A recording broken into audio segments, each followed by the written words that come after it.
My understanding of your teachings is that thought stimulates vibrations, which stimulates emotion, which stimulates... The thought is vibration. Okay, which stimulates thought again, okay. And you said that creation requires no action, and that the evidence will reveal itself. So here's my question. That's mostly right. Thought and vibration are one and the same. And a practiced thought is a practiced vibration that equals a point of attraction.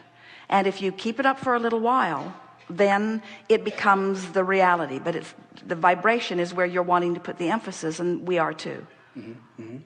So most people would like enough monthly passive income to pay for their survival expenses in our modern day world so they can be free to express their creativity and fulfill their deepest desires unhindered by the motives of others. And money doesn't grow on trees. It only comes from other people. And the only way to get money from other people is to either steal it or to create value which people will pay for.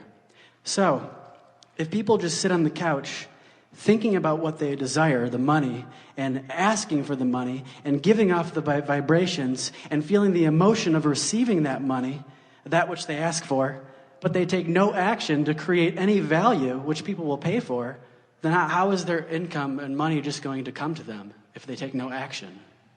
Well, the flawed premises that you just spewed are abundant there. And first, here's the biggest assumption that you are making, that as we resolve it, it will be easier to hear everything else. The first really major flawed premise in what you spoke here is that value only comes from action. And it's interesting that we found you in this crowd right on the heels of this soliloquy that we were just offering here, because everything that we just were spewing for the last several minutes was about the value, the enormous value of hooking up with the energy that creates worlds. What is economy anyway? In other words, who gets to decide that what you do for a living is only worth $8 an hour, and while what that one does for a living is worth $50 an hour, and while that one does for a living is worth $10,000 or $10 million an hour? Who gets to define that value anyway? It's not very well defined, is it? And yet, to listen to what you were saying there, it made it sound like that's all been stabilized, and it isn't. In other words, where did your economy come from? Just a few hundred years ago, on this continent, you were trading beads and shells and a little bit of minerals. That was your basis. Jerry talked about the gold standard. He remembers when the gold standard was $35 an ounce, the gold standard. And everything was supposed to be sort of measured against that gold standard.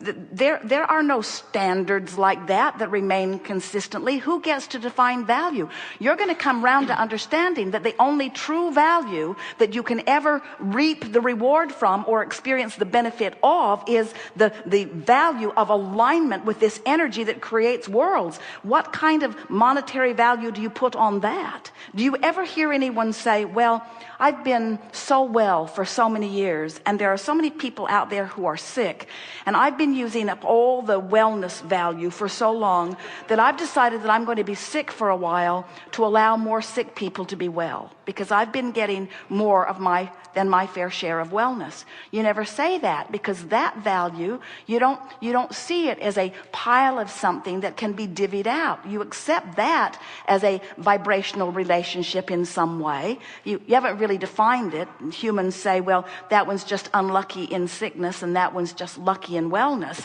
But it's not like that at all. There is a vibrational abundance that is being realized by some and denied by others, but they are all doing it to themselves, you see. There's not a big pile of resources that you're divvying up. Somebody didn't set the monetary fiscal standard for the universe, and there it all is out there, and now you have to steal it or trade it. That is so old news. This is a vibrational reality that you are moving into, and it is thought and alignment. Who do you think was paid for this earth that is now congealed and spinning in its orbit? Who was paid for that?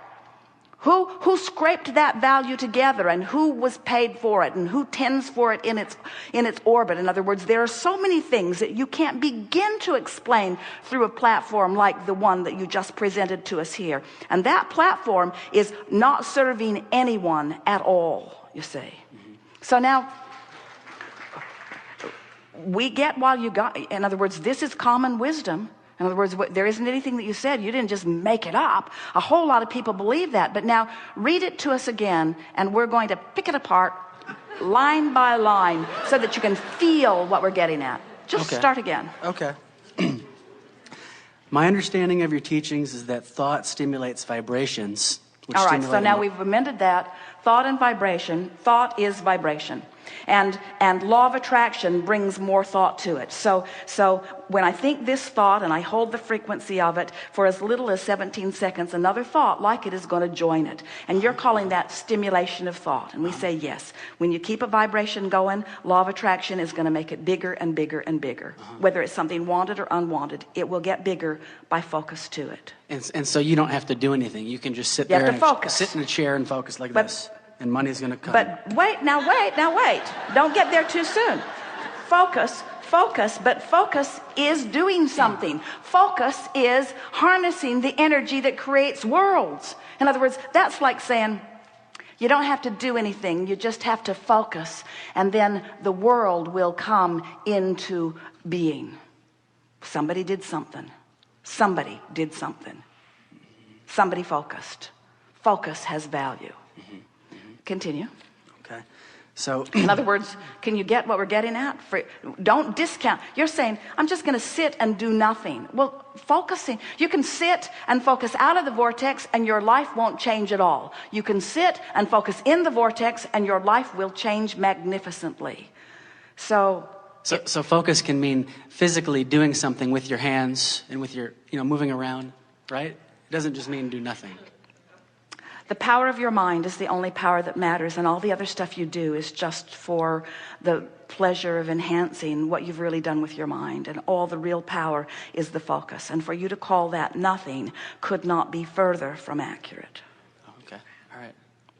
Mm-hmm. Okay. We are enjoying this. We want you to enjoy it too. I'm loving it. Very much enjoying it.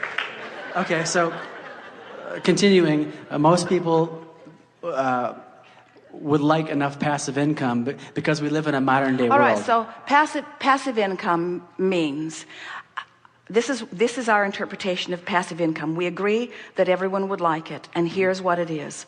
Passive income is alignment with my vortex with such consistency that the abundance that I seek is bucking no resistance current at all. So it's flowing effortlessly into my experience. So let's stick the word effort in here, because Esther just noticed it on the Orlando Twice Monthly that she was editing yesterday, and she was so thrilled about it that she put it up on the blog, that effort is only ever applied outside the vortex. In other words, effort is always trying to push against something. Effort is only required when there is resistance. When there is no resistance, no effort is required. So let's put the word effort in here. So when you say passive income, meaning I want income that flows without constant renewed effort. And what we're telling you is you get in the vortex where you get to reap the benefit of the dreams that you've dreamed, and in your absence of resistance, it will flow to you, the ultimate of passive income. The ultimate of passive income. But instead of calling it passive income, let's call it passive energy, which will bring passive income. May I be more specific with my particular life situation? Well, we want you to read through this. Okay, sure. So and fill in where you want to, but let's start again at that last sentence and let's go over it again. So people would like that income to pay for their survival expenses that they need in a civil world, like shelter, home, food, water. So you need income for those things. All right, so we'll accept the necessity of this money, but what we're really talking about is how to line up with the flow.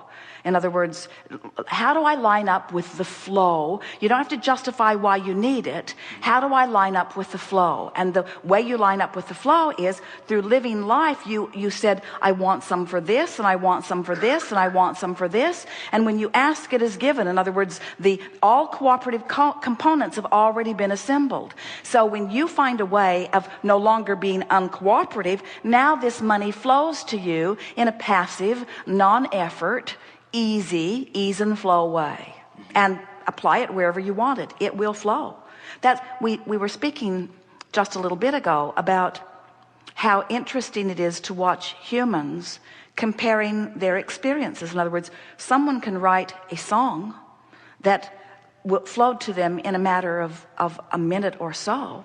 In fact, the really good ones do come like that, and they can produce it and make so much money, where a person applying themselves at their endeavor only got a fraction of an hour's worth of work done. In other words, the comparison between the application of life in those two instances is unfathomable, the relationship difference. You see what we're getting at? It's not about the action that you offer. It's about the alignment with the dream. It's about the alignment with the real resource. We're talking about tapping into the energy that creates worlds and flowing it through your experience.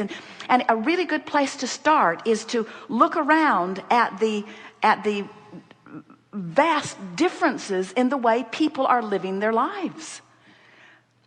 The people that are working the hardest in terms of action are receiving the least, and the people who are working the least are receiving the most. How do you reconcile that? Most don't. Most just say that sucks. Most just say there's injustice. Most just say, let's take the pie and split it up again. Let's take the pie and split it up again. Let's take the pie and split it up again. And it does not matter how many times you split that pie up. It will move into the vibrational places where law of attraction puts it. In other words, you just can't orchestrate it through action. It is a vibrational attraction or allowance that it is all about. Continue just a little bit. Okay. What is the time? So the time. But what is the time? 11:59 Central Standard Time. We have 2 minutes. Okay. So people want this income, I believe, so that they can be free to express their creativity and fulfill their deepest desire, their source. All right. So people want it so that they will feel better. You say they want it so that they can satisfy this and this and this. What they want is alignment, and alignment brings money. And what you're saying is they want the money so that they can then observe alignment. And we say they want the alignment which will bring the money.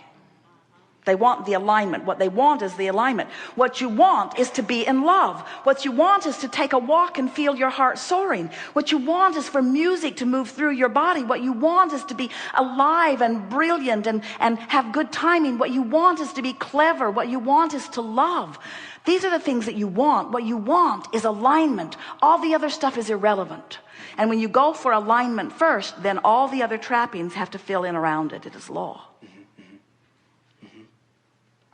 Okay. So the point of the whole entire question is just simply trying to understand how you can create what you desire without taking physical action. And what we're saying is you've already created it with all that you've been living, and it's waiting for you, offering a signal, and all you have to do is hone in on that signal. And you can tell when you're honing in because you're feeling better, and you can tell when you're getting closer because you're feeling lighter, and you can tell when you've really honed in because you believe, and you can tell when you consistently honed in because you just know life is good, and you just know you're stable, and you just expect it to be good. And now you're moving through life doing the action which is delicious, doing the action that supports your knowledge of well-being. In other words, you'll get tuned in and you won't cease to act. We promise you, when you're tuned into the energy that creates worlds, the inspiration to call this person and go there, the inspiration will flow through you. You'll be the busiest, most active person that you've ever known in your life. But the inspiration comes first, and